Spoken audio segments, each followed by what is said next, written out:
2个止咳穴，每天按摩5分钟，止咳平喘效果好。大家好，欢迎来到养生前沿。正值8月，南方现在天气依旧炎热，整天都是待在空调房里。北方阴雨绵绵，早晚温差大，在这种情况下就特别容易受凉。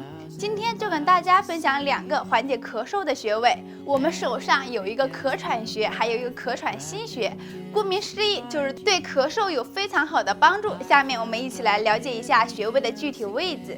咳喘穴在无名指和小指骨缝的间隙处，就是在我手指的这个位置。另外还有一个咳喘心穴，在食指和中指骨缝间隙的凹陷处，这2个穴位都叫做咳喘穴。如果经常咳嗽得很厉害，在这个地方是有结节的，用大拇指指腹把结节按揉开，咳嗽就会好了。我们平时按揉的时候，可以按完咳喘穴再按咳喘心穴，别忘了左右2只手都要按摩5分钟，力度最好能有酸痛感为宜，这样才能够有效的刺激咳喘穴发挥到最大的功效。咳喘穴对大人和小孩都管用，但并不是一个方法就能适合所有的人和所有的情况。如果是严重的咳嗽或者按摩咳喘穴后并没有效果，最好还是去医院解决。不来说呀，人体的5脏6腑都可以在背部找到相应的反射区。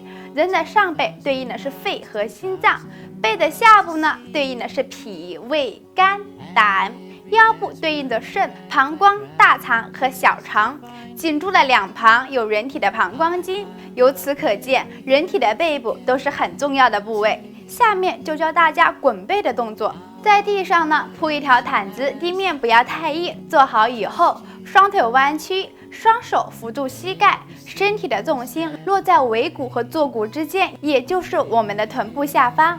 把左脚右脚一起抬起来，大腿一定要尽量的靠近小腹，保持这个姿势前后摇摆。滚完之后呢，会感觉到背部发热，这就说明肝经气血都疏通了。如果白天没有时间的话，可以在睡前滚背5分钟。每天这样滚背，对内脏功能也能起到调节作用，可调和阴阳，延年益寿。合理的刺激背部呀，不但可以去除身体的湿气，还可以缓解颈、肩、腰、腿痛的症状，让沉重的身体感觉轻松异常，缓解身体的疲劳，改善睡眠质量，对肝火过旺、对心烦、失眠都有很大的帮助。很多上了年纪的人都会有老花眼的症状，常常看东西模糊不清，严重的话还会导致白内障、青光眼等并发症。所以我们一定要学会保护好自己的眼睛。下面就和大家分享一个穴位，这个穴位呢就是我们头部的承光穴。承光穴归属足太阳膀胱经，有疏散风热、清热明目、祛风通窍的功效。经常按摩刺激承光穴，能够使眼睛得到润养并恢复明亮。当我们头顶的承光穴受到刺激时，会使气血进入眼部，从而有效地消除老花眼的不适症状。下面我们一起来找一下这个穴位。承光穴位于前发际线正中，往上3横指，在旁开2横指的地方，我们可以采用按揉的方式，用拇指指腹去按，力度以感到微微的酸痛感为宜。每天按揉早晚2次，每次按揉2到3分钟。我们还可以采用拍打的方法，将2手掌搓热，2手掌心对准承光穴，有节奏的拍打。每次拍打2分钟，气血为核心，以气为根本，因此才有了8段锦中的背后7颠百病消，可以用来调理脏腑气血，恢复代谢功能，从而起到强身健体的作用。下面我们一起来练习一下。我们首先自然站立，2脚并拢，提臀收腹，双手放在身体2侧，慢慢的踮起脚尖，用脚趾紧紧地抓住地面，然后将身体的重心从脚尖落到前脚掌，放松身体，最后做自由落体运动。脚跟轻震地面，让震荡沿2腿传到上半身。每天踮脚49次，就会感觉全身舒畅。脚趾是足三阴、足三阳经的交汇之处，脚趾抓住地面，可以刺激足部的有关经络，调节相应的脏腑功能。肾为身体提供了动力，背后7颠能让肾经经络气血通畅，就有了充足的能量供给全身。肾经不通，通常也会表现出手脚冰凉、须发早白等症状。经常做踮脚的动作，可以协调阴阳平衡，预防贫血、低血压、神经衰弱、近视等问题。这个动作还特别的适合老年人，动作操作简单，不会损伤膝盖，并且还能疏通。现在翘二郎腿、走路外八字都可能会造成甲块宽的问题。判断自己是不是甲块宽，有个简单的方法，我们双腿并拢站立，双手自然垂直放在身体两侧，对着镜子观察一下自己。如果胯部的宽度比肩宽还要大，那就是甲块宽。甲块宽通常会导致我们的下半身看起来很胖，腿也比较粗。针对于这类问题，我们应该怎样来解决呢？下面和大家分享一个动作，只要每天坚持练习，就能告别大粗腿、甲块宽。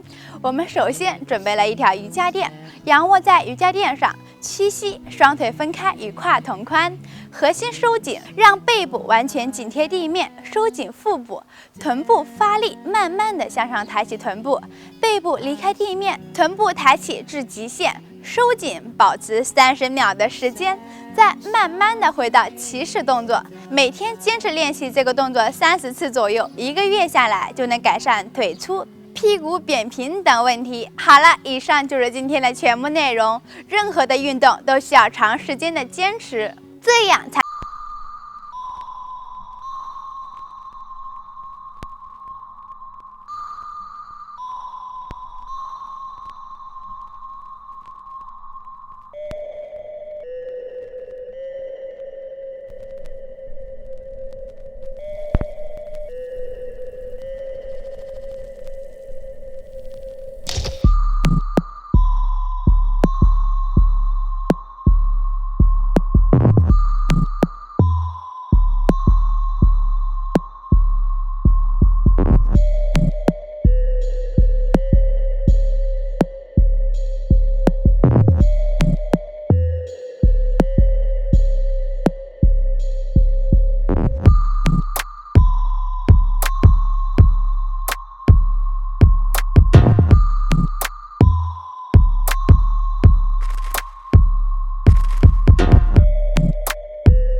糖高，我们都知道，如果血糖控制不好，就可能会带来很多的并发症，甚至还会引起糖尿病。生活中有些食物吃起来不甜，但是含糖量却很高。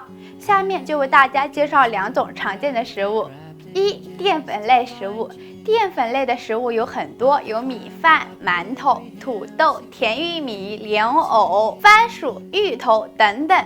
在很多人的观念里面，都认为淀粉是主食，吃多了对身体没有害处。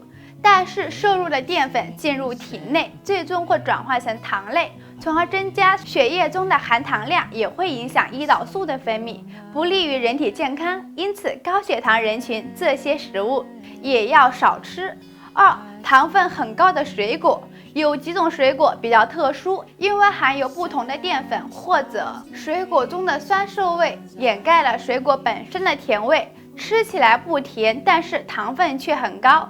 这常见的就有火龙果、葡萄、苹果、山楂等等。